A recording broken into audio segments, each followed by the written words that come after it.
I've got some terrible news for Pokemon card investors, or speculators, as I probably should call them.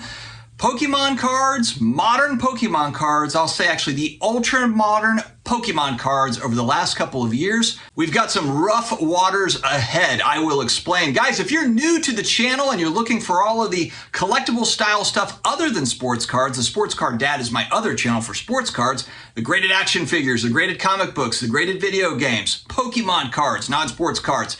That's what we are talking about on this channel. So thank you very much for joining me here today. Hit that subscribe button so that we can grow this thing. Tell a friend, tell 10. All right, friends, we are going to dive right into this thing. Now, for Pokemon cards, there is no secret that if we go back to the 90s, kind of those vintage cards, it's kind of funny to me that the 90s is considered vintage when we're talking about cards because it's not that long ago, but I can understand that that is the beginnings. Those are the beginnings of Pokemon. And when you go back to those cards, there is a certain scarcity. There's a certain rarity that goes along with those cards. And a lot of times with sports cards, trading cards, when something isn't necessarily meant to be collectible, it ends up being collectible. Now, I'm not saying that the Pokemon card game wasn't expected to be collectible going back to the 90s. It certainly was.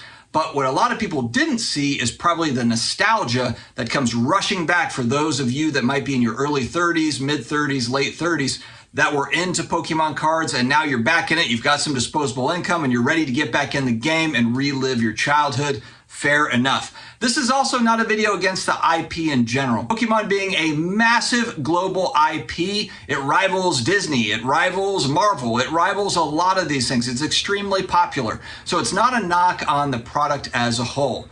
But over the last couple of years, there are some disturbing trends for those that are buying into the newer cards or buying sealed product and holding it and expecting that to be some sort of a windfall down the road. Now, of course, none of us can predict the future. Could it end up turning out great? Maybe. But we're going to go over a couple of articles that I saw here recently, one that I saw going back a couple of years, and then another recent one that makes me wonder a little bit. All right, so let's go back a couple of years. In July of 2022, Fortune reported that the Pokemon company had printed 9 billion cards in 2021. Now, this is the important part, to cool a speculative bubble.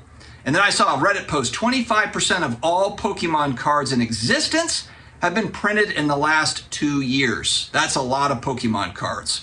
5 days ago, comicbook.com reported that the Pokemon company printed nearly 10 billion cards in 2022. So we're talking about 19 billion cards between 2021 and 2022. I wonder what that number is going to be like in 2023. Are they pulling back a little bit? Are they? Do we know? And I guess we will find out in about a year. In 2024, we'll get the numbers on 2023. But this is the sort of thing, this is kind of the thing that really got the sports card market, if we go back to the 90s, and really any trading card market. Once you have a massive increase in supply like this, it is going to bring down prices naturally. And that's exactly what they're trying to do. If you see right there, the motivation is to quell a speculative bubble by the Pokemon company. It's basically telling the Pokemon company, hey, we're not making enough of this to get it out to collectors. Speculators and investors, they want to get in on the stuff that is lower print, that they feel like, hey, look, as we have box breaks, as we have people open up the boxes, the cases, the packs, this stuff is going to become more rare over time, the sealed boxes, the sealed product. And that's what a lot of folks do. It's kind of the Rudy from Alpha Investments model of buying sealed product and holding it over time and expecting an appreciation. I think if you go back before 2021, maybe 2021, but certainly before 2021 going backwards, you could probably make the case for this. And I'm sure a lot of you will probably say, hey, look, I bought a lot of 2021 product and 2022 product that's doing just great. You know, it's doing fine. And maybe that's the case. Again, I am not a Pokemon card market expert. I'm not here to say that I am.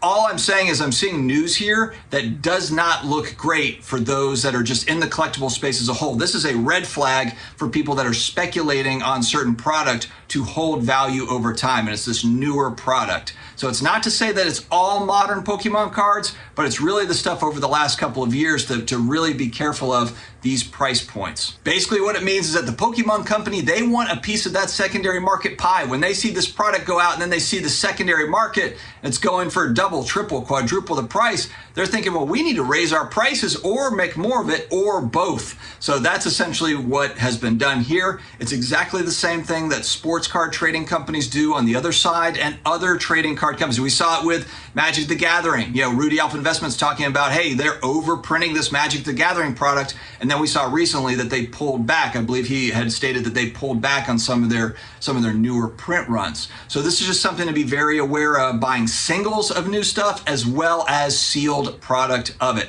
Now I know if you're a Pokemon card collector / speculator / investor, you might have a very different opinion on this. Educate me in the comments. Let me know what I'm missing. But I think this is pretty obvious just looking at what they're doing over the last couple of years. All right, guys, let me know your thoughts in the comments. Stay healthy, stay awesome, and I will talk to you again later.